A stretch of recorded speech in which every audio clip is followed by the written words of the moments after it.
Hey there, my name's Mark McCartney, and welcome to the What is a Good Life podcast. Over the last 2 years, I've interviewed over 170 people around this question, not to provide you with the universal answer, but to help you to find and define your own answer to this question. On the 46th episode of the What is a Good Life podcast, I'm delighted to introduce Dave Zaboski as our guest. Dave is a classically trained painter, was an animator at Disney, Sony, and Warner Brothers, has showcased his fine art at galleries internationally, and has painted for the Dalai Lama.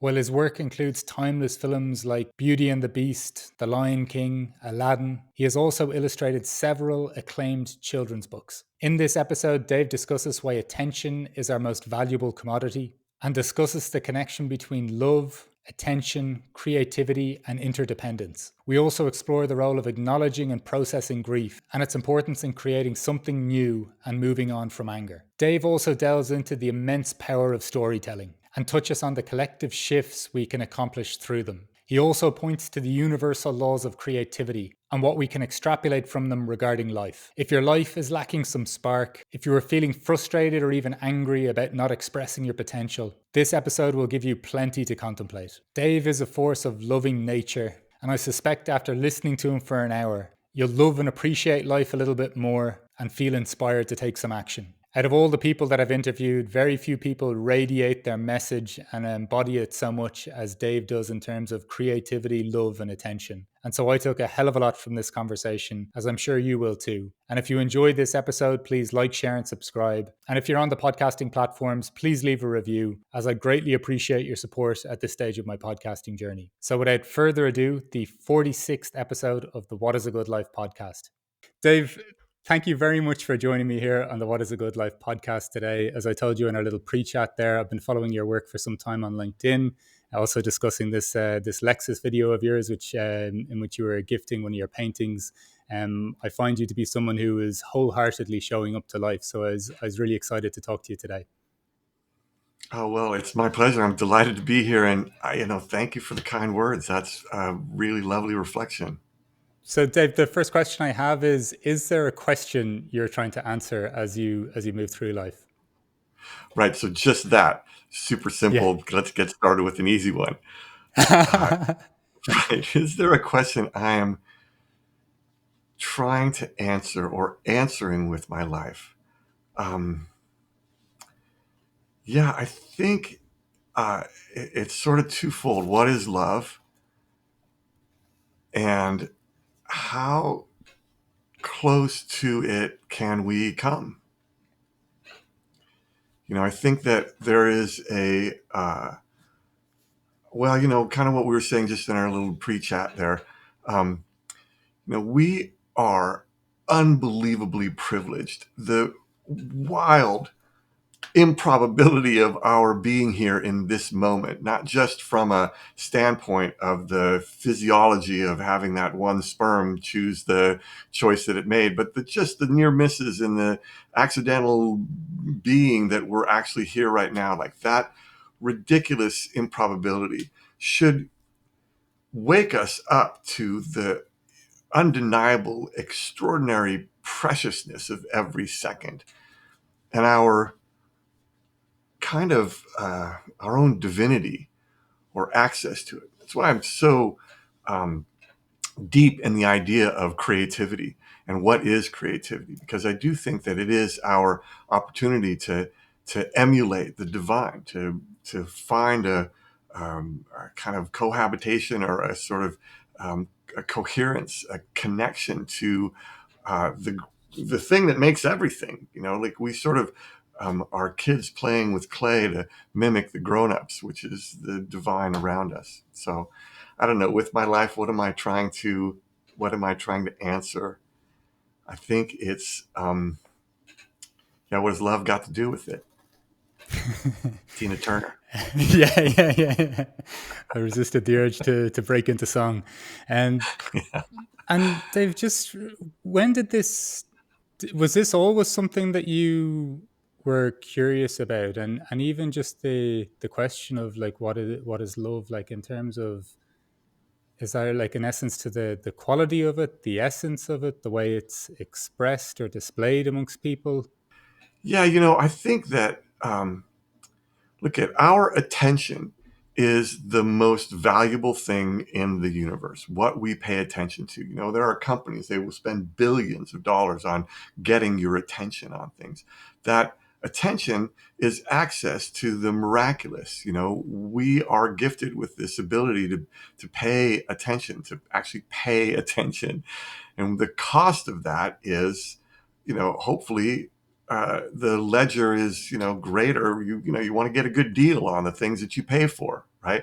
And so I think that for me, I've done a universe of drawing in my life. I have found that capacity to sort of pay attention, capture it, transmute it into an act of expression is how I connect to the world. Um, and maybe it's partly that I'm afraid of dying, so I want to keep creating. But it also is my opportunity to use my greatest gift from the infinite to be able to focus it on something that's worthwhile. What am I paying attention to? So I think that sort of leads to my, experience of the world. What do I pay attention to? How broadly can I open my aperture? Can I feel the landscape as I move through it? Can I, feel you as we have a conversation? This is a thought I've been having a lot recently. This idea of attention is literally our most precious gift that we can give to anyone. And even in terms of whether it's, because I think usually when we think of love, we might even just think of like family or partner, children, something like this. But I've been finding more in my life, the more deeply I pay attention in conversations and interactions with people, the more love I feel in myself. Like it's like the more attention we pay and the more preciously we treat that, I think the more like we become like a vessel for this expression of some greater connection within us, or something, whether it's even beyond even human relationships. You were talking about even just like the the vast infinite, like the universe before in something I've read of yours. And I don't know, there's I find that like I find that one of the saddest things at the moment is where we're putting that attention, in terms of, you're saying companies are paying billions of dollars for us maybe to use certain tools. When you think of, then, like, this is your form, uh, your expression of this love or this attention, then is what you create. Is is there a kind of an inherent connection then between creativity and love for you then?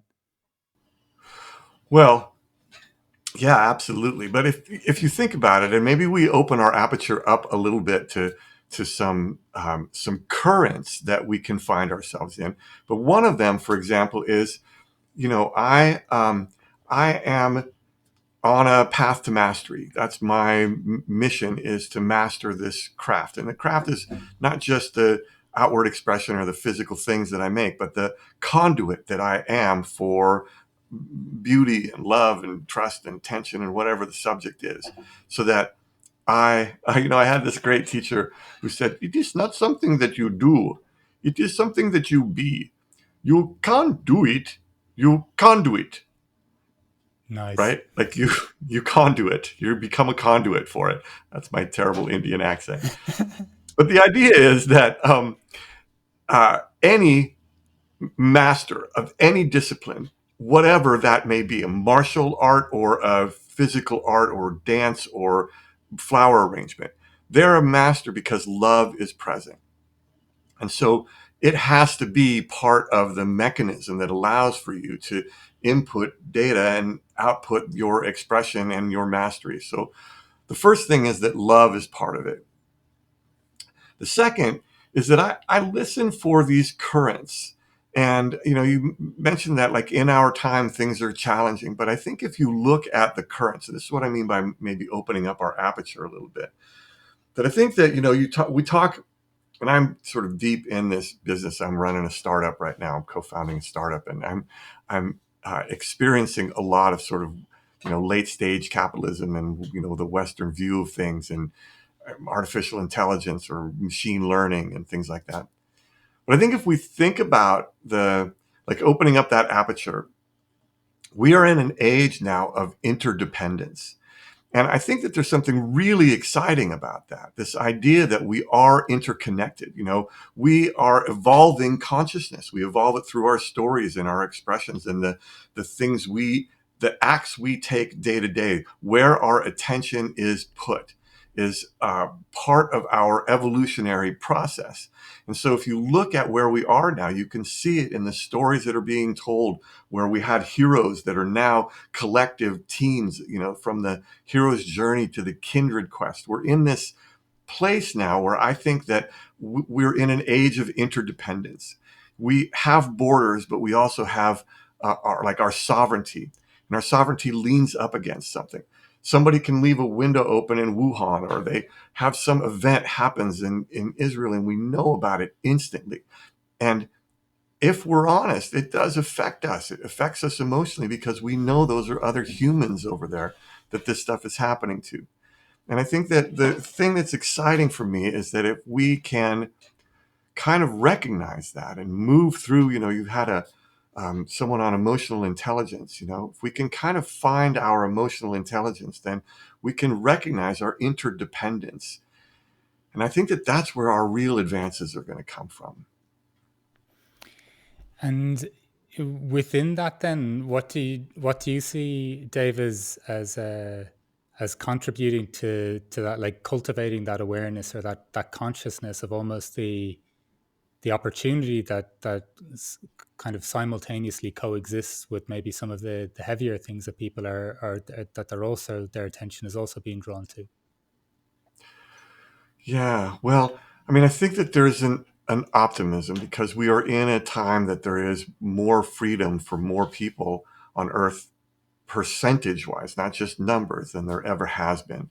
More people have access to education and technology and resources, and there's a lot of blockers out there. So, from a sort of logistical standpoint, all of those things are exciting.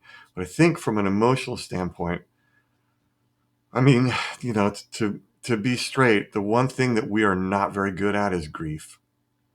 And I think that when we can really address our grief, and not the grief of just having lost somebody, which is pretty clear and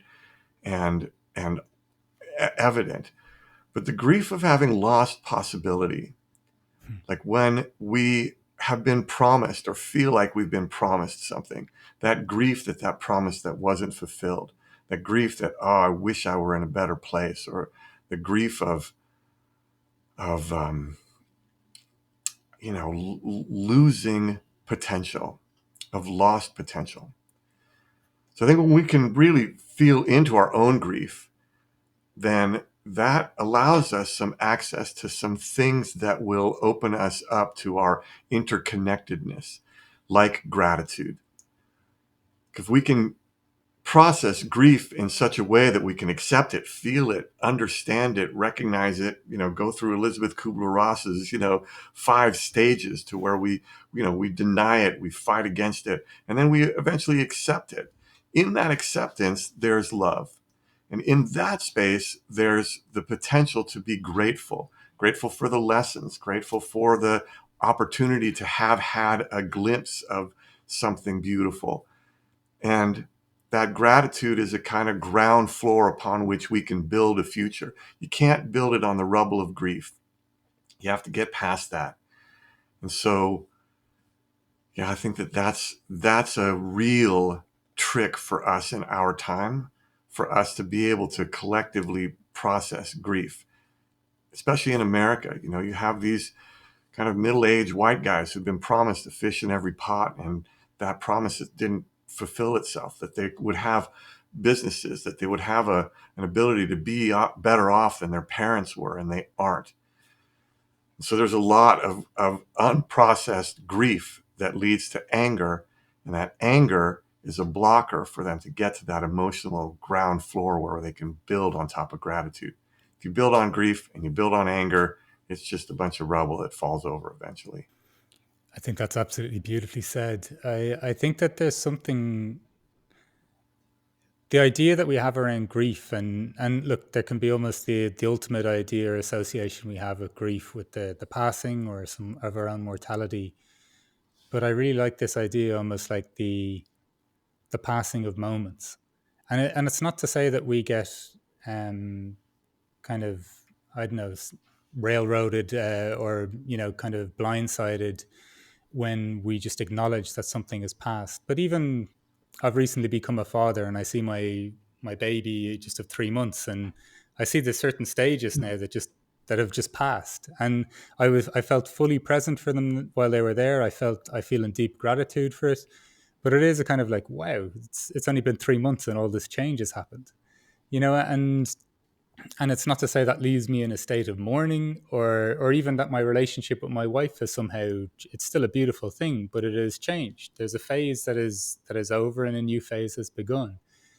And I think we're so reticent to just explore those things a little bit, like express from that place, um, or even process it collectively in a moment. Like sometimes I think when we're dealing with grief or sorrow or loss, maybe we go off to see it, and I'm not knocking seeing a therapist. I've seen a therapist myself, but I just mean that we kind of go into darker corners and explore some of these things, but maybe not so collectively.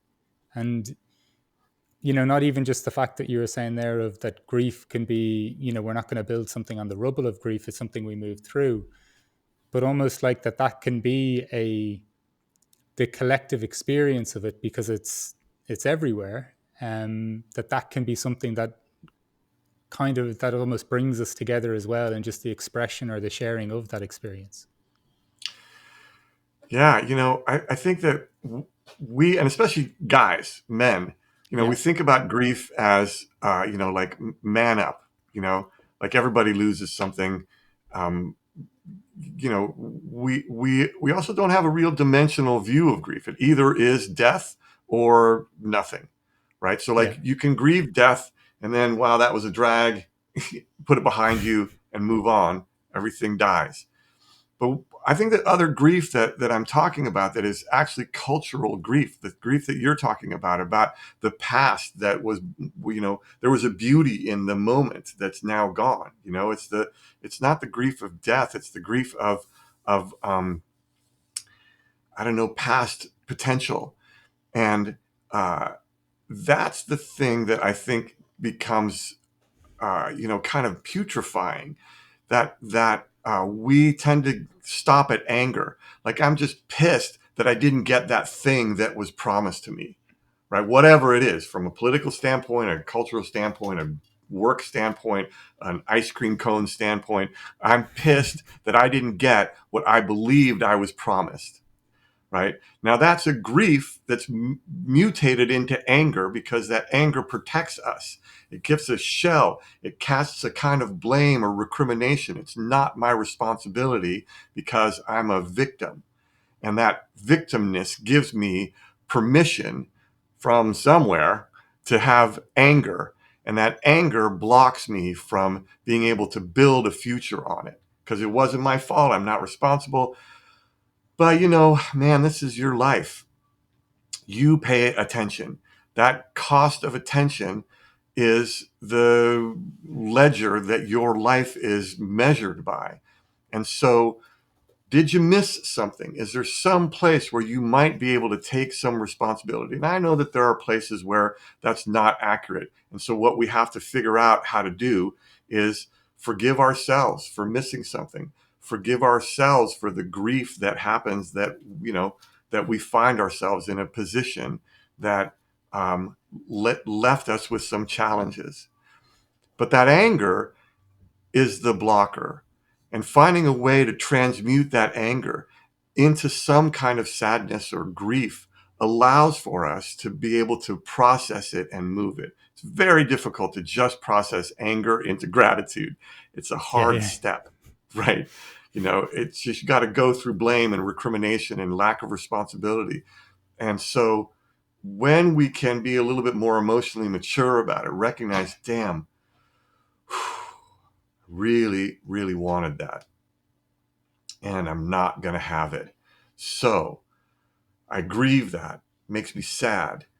what now is possible to create. I'm grateful for the opportunity to have glimpsed that.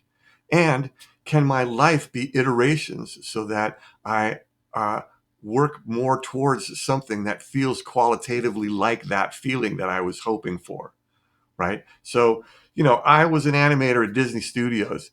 I got an internship there that changed my life. They were hiring 2 or 3 people a year at the time, and I got a spot, and it was amazing. But when I was in art school, it took me 3 times to get to the internship place. Like, I didn't make it the first couple of times. And so, can you use that grief and transmute it? What's the mechanisms of attention and grief and emotionality, and that ability to say, all right, awesome, this didn't work, but I will not be stopped. And those are human qualities and practices that you can get to when you get to your sadness or your grief, but you can't get to them when you stop at anger. It just doesn't get you to that iterative place where you can rebuild something that is, better and won't fall over. Does that make sense? Oh, it makes absolute sense. I love this sentiment of it almost feels like there's this pent up energy that's going in the direction of anger. And sometimes I see whether it's even just like, let's just say, an overly, I don't know, if people want to bypass stages in the process to get to a more positive or grateful outlook in life, like just saying you're grateful for 5 things or writing 5 things down every morning when you haven't gone through a loop moving you from anger to anywhere else. I think it misses so much in the process, and there's so much kind of richness and opportunity. And as you say, like lessons in that process and moving through these stages. But you've mentioned a word a couple of times, which I think ties into this as well, in almost using this process and towards potential. What does that sense of potential for you in this process? How does that show up?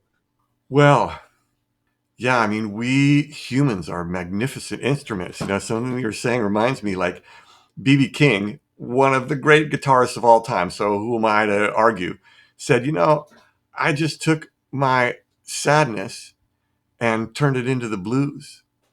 I took everything that was bothering me and turned it into blues. I'm paraphrasing. Y'all out there can look up the actual quote, but it's something like that, that I transmuted this energy of destitution, this energy of loss or failure or whatever that you want to call it. That is the unbelievable magical power of this human experience. And human potential is the process of pushing past your growth edges to that something new that gives you a different view of the horizon. And you can't go 3 steps past your growth edge. It's really hard, but you can lean up against that growth edge and just know that that's enough. And human potential is um, the I don't know, the sort of perfected possibility of being human. When we create, we invite the perfection that lives on the other side of the membrane between what is and what's potentially possible.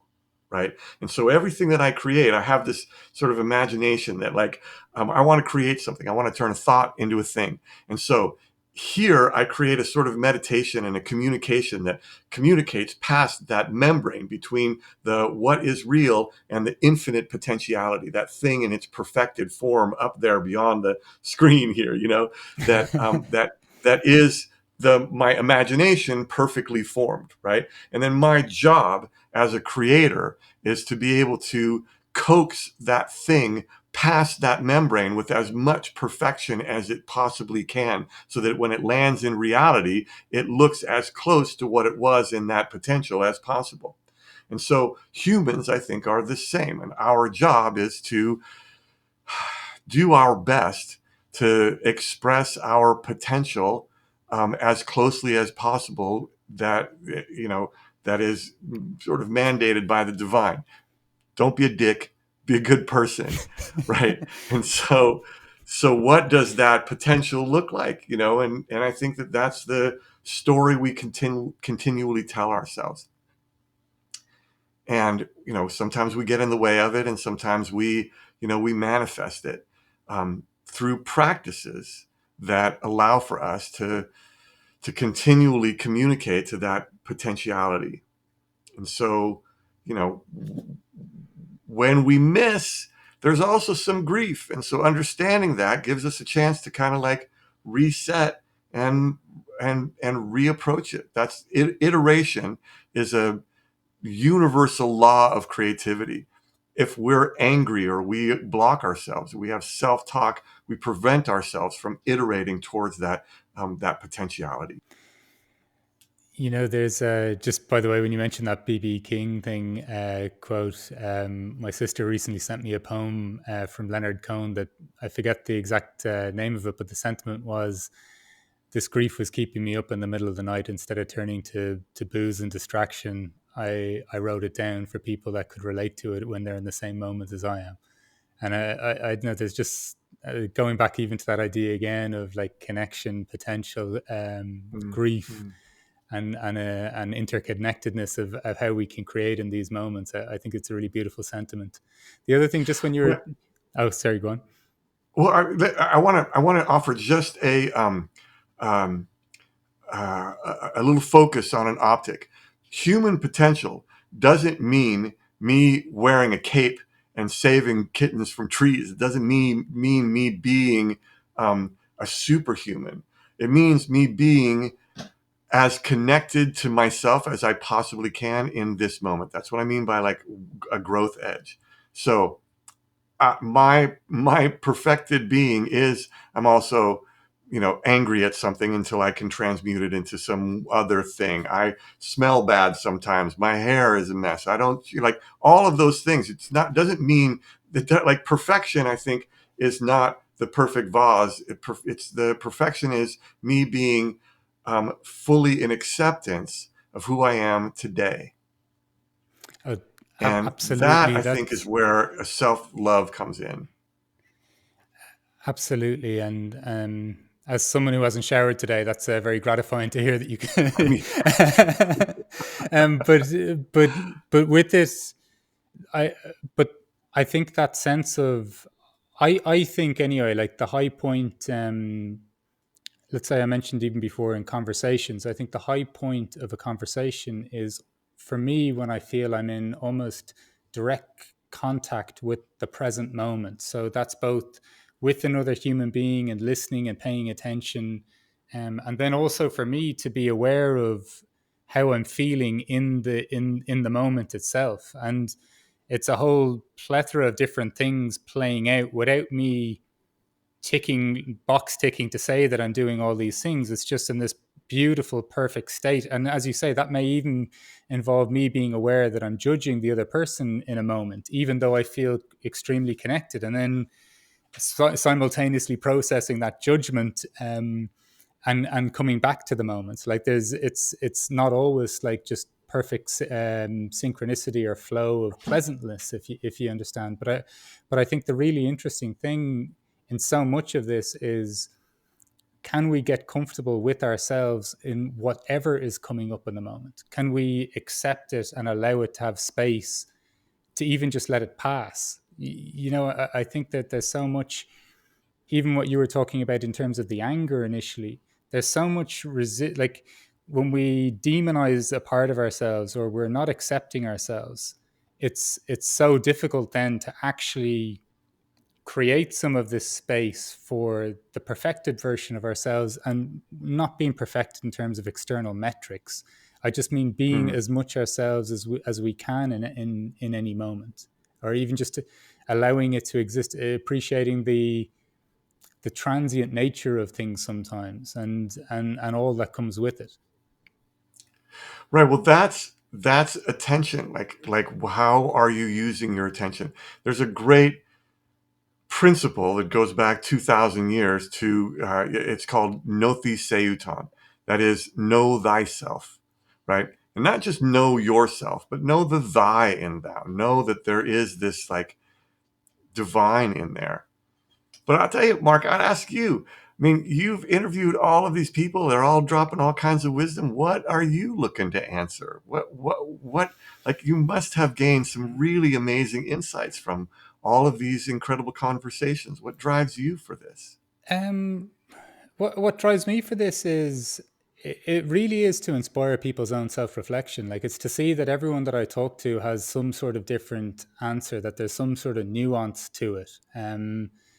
And then it's also really just to have, like, to give an example of a conversation where two people that have met can actually drop into a conversation with depth, that they could feel connected from different parts of the world, and that we could say what we think and feel in the moment. It's like, to a bit like your teacher. I'm trying to be the thing, like, not trying to be the thing that I am, but the doing and the being, or the trying, it all seems to kind of merge for me when I'm chatting to people about, like, what about any kind of self-reflection. Or the thing I've noticed is, like, I left behind a career in finance. I've thrown myself into a lot of uncertainty in life. I had no idea what I was doing when I left the job. As I mentioned to you, I headed off for a year to South America.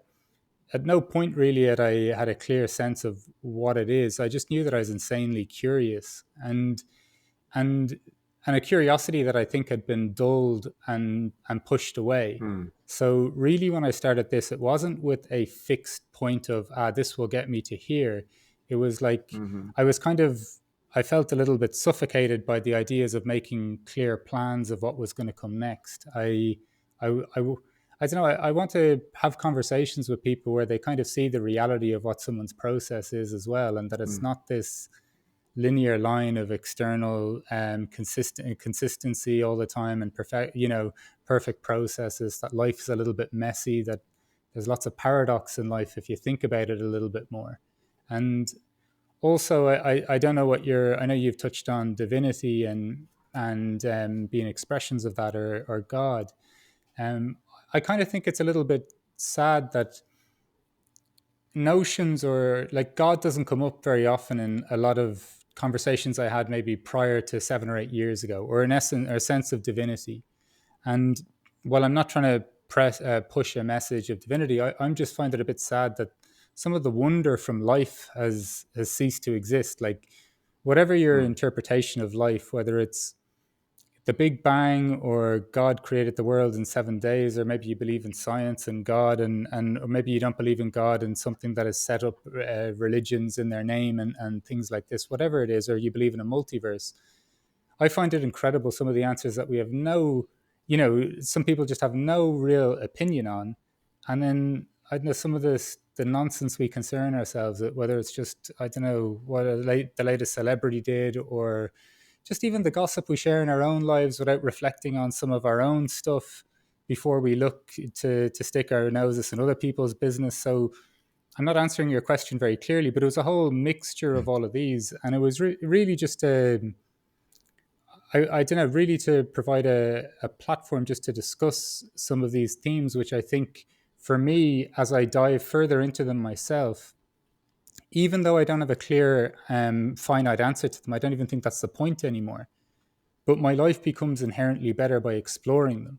Like, it can Mm-hmm. be a comfort with uncertainty, even while it's uncomfortable. You know what I mean? Like, it can be a tolerance for not knowing the answer. It can be entering into a conversation without trying to win. It can be, I don't know, the biggest lesson that I've learned over the last decade for myself, which has started with the whole line of different self inquiries, is just, it really, like, it's almost like your question, what is love? Like, there's a depth and a quality of relating, which I think is what makes me so optimistic about humans and the future, is because I think we're tapping into what's possible from our relationships or our points of connection with other people.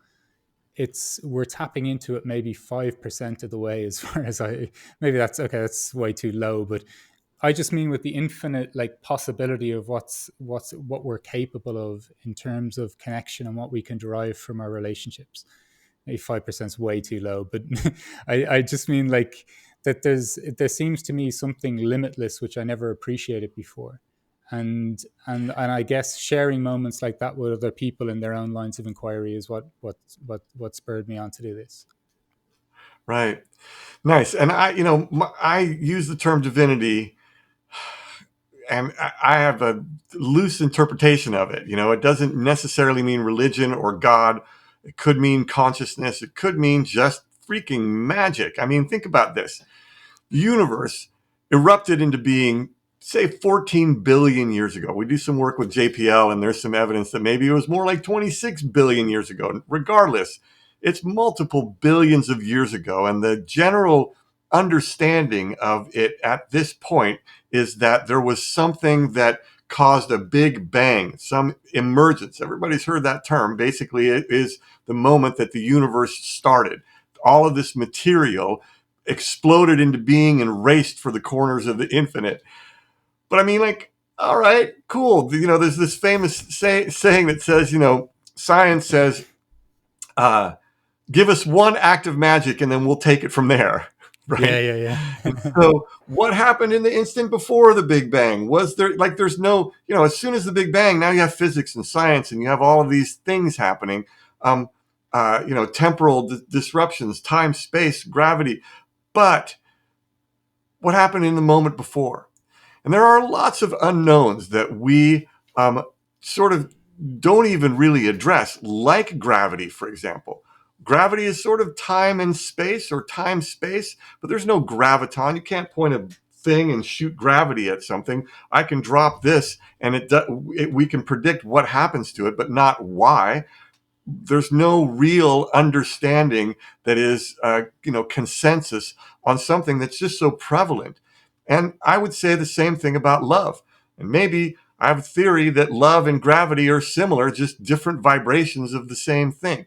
So who's to say that it's not? There are enough mysteries in the world that I think that any certainty about anything that's bigger than a collective mind or a single mind is just speculation. And you can have it if it helps you really get predictable results, which is what most ritual is designed for. And knock yourself out. Be my guest. I think that that's the space that we're challenged by, is in an interdependent world. How do we explain the unexplainable? How do we live to accept it? Material realism is part of the story, but not all of it. So, for example, you can have emergent properties, things that are unpredictable expressions of things that we had predictable expressions of. For example, you take a single bar. If I take just this little bar, it's just a bar. But if I put a whole bunch of them together, then I have the property of containment. That's an emergent property that happens when I have a collective of a certain amount of things. Now, you can't just look at this and predict the property of containment out of the blue. You've seen it now, and now you could, but that's the thing about emergent properties. When a bunch of things come together, there's an emergence that's an unpredictable, greater than the sum of its parts possibility. And that, I think, is super exciting when you think about the complexities of humans. We are a collective of emergent properties. If we could just get our shit together, accept the divergent views that people pay attention to in ways that allow us to be able to find that acceptance, which we've established earlier has a little bit of love connected to it, then there's an emergent property that could be possible for human potential to exceed our wildest imaginings. And we see it in places, enlightened beings, in the idea that, you think of somebody and then they call you. There are energies that rain down from the heavens.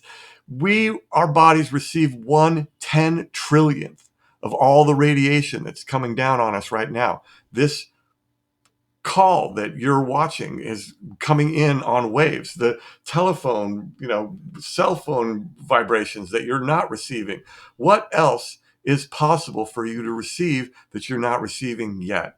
And I think that that is something that's super exciting. This idea of emergent properties that are possible when a collective gets to a sort of critical mass and a catalyzing change happens that is qualitatively different than what came before. And that's what's possible with our attention and our human potential. If we can, process the gravel and shards, get to a level of gratitude for all life, and then build from there. Now, maybe that's a little Pollyannish, but it Now, this also is is possible. so. But in that, then your belief is that if we get to a big enough critical mass, then it's almost like there's a, a comic book writer and also an author as well, Alan Moore. He has this lovely idea in his documentary, The Mindscape of Alan Moore, this idea space. So it's kind of almost like, I think, what you were touching on, that you're kind of channeling, or you're the vessel for an idea to come from a non-material space into a space here in this world. And it's almost I don't know, like thinking of, if enough people get into into a particular mind space, what could we then collectively channel as opposed to just what can one individual cultivate from going to within a certain place within themselves. Well, right. I mean, great stories are typically collective projects.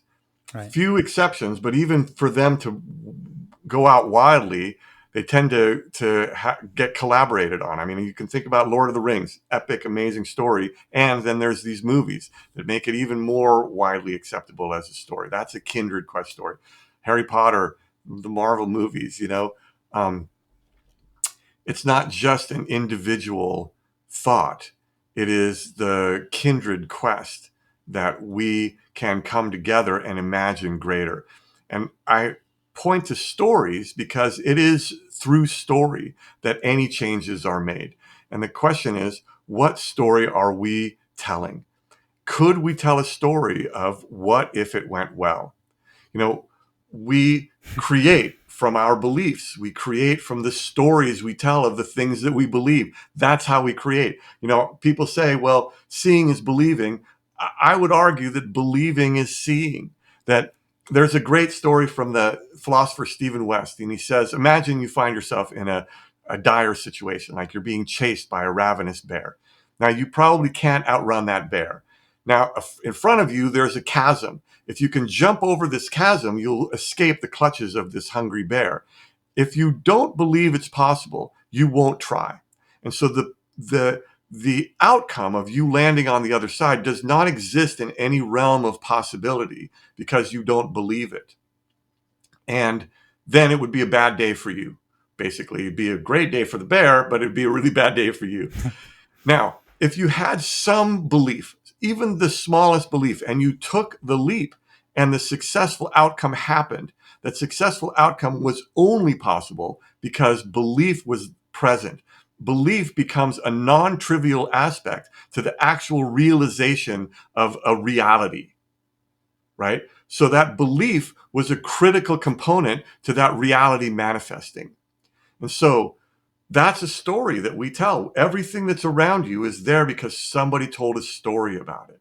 So we are responsible for the stories we tell and we live in our lives. What story are you going to tell? We've been here on this planet. This planet's been here for, this universe has been here for 14 billion years. About 4 billion years ago, there was this thing called Luca, the last universal common ancestor, right? It was the point where we branched off and now we are here. We have mitochondria inside our cells that let our cells live longer. And we have all of this mishigas that we've created. Our humans, we've been here for, life has been on this planet for 4 billion years. 100 million species have been on this planet. 10 million are here right now, but one species tells stories, and that's us.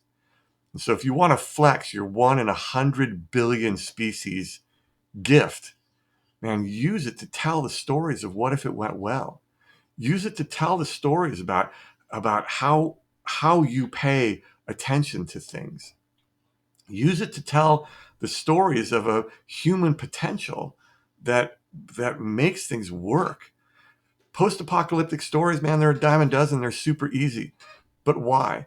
Because we practice them, because we get used to the worst case scenario, because we have Terminator and all of these things here for entertainment.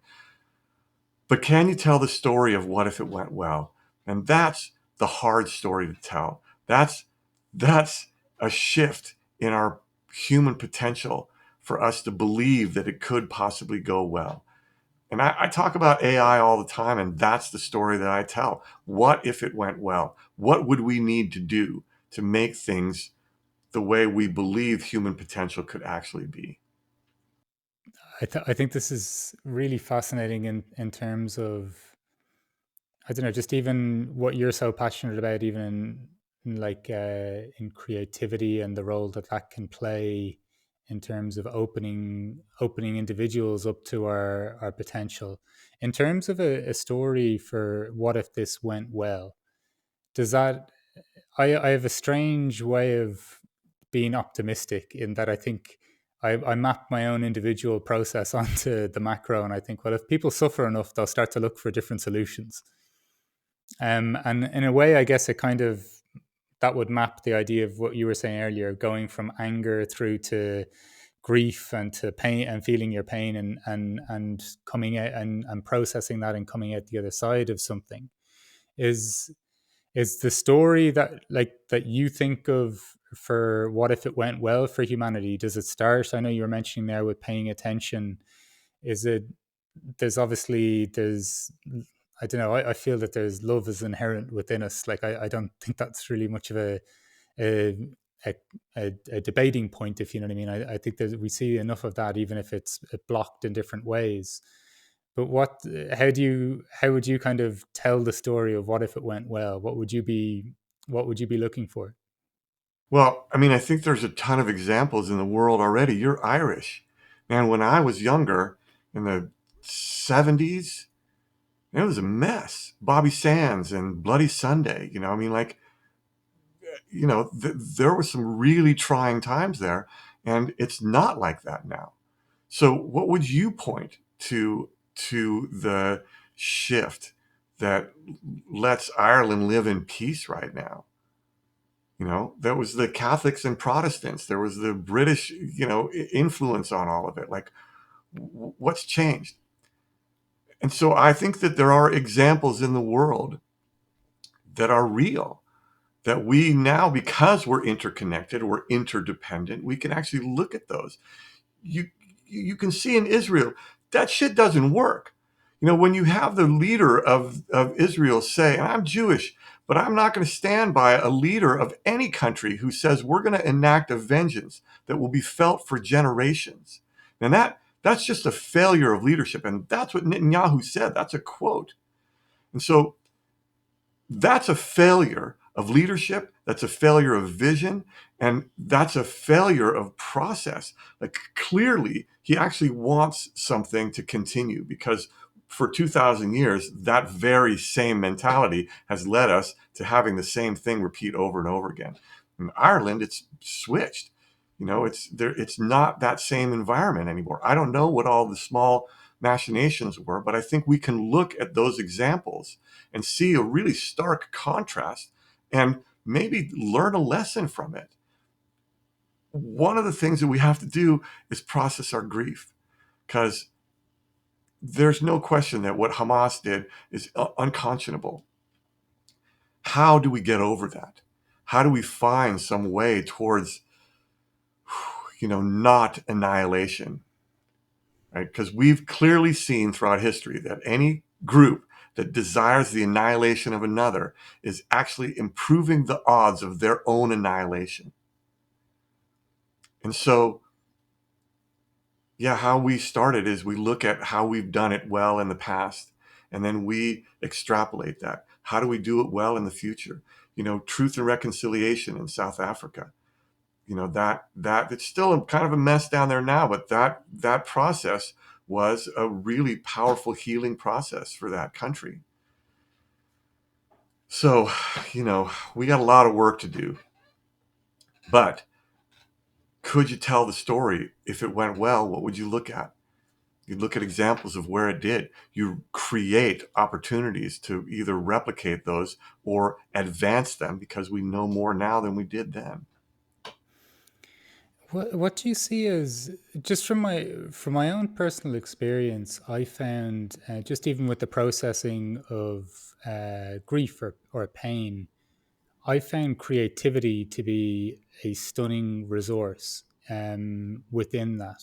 I know obviously you're a huge proponent of creativity, but there's something that I find really, um, I find it a bit unfortunate the way we kind of think about creativity. Creativity is, in school, even growing up, if someone's in art class, they're creative. Everyone else isn't creative.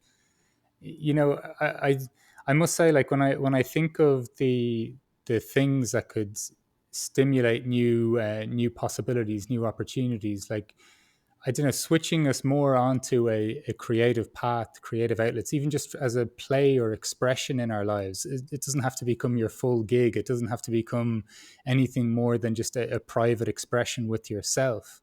But I think even the simple act of journaling, for example, in my life, even just to see words on a page, then I could actually, I'm still emotionally attached, of course, but it's somewhat a little bit more objective. It gives me a little bit of space to reflect on my own behavior.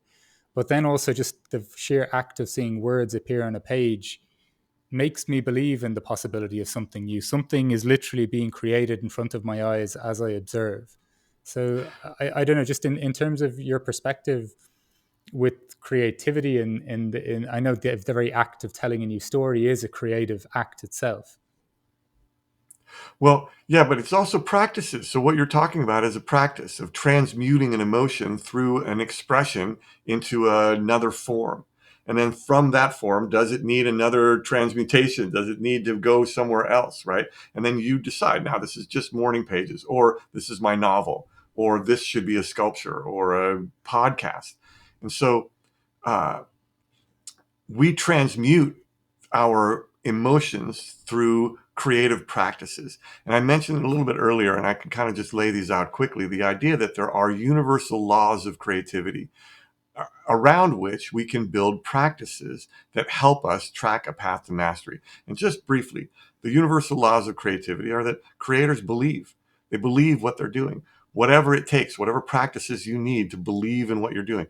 Telling stories is the best practice. It's a great way to believe in what you're up to. You tell a story, share the story, get other people to believe it. Um, and then there's lots of tools inside of storytelling. So believe. The second is iteration. So creators iterate. They phase up their creativity and through practices, through phases.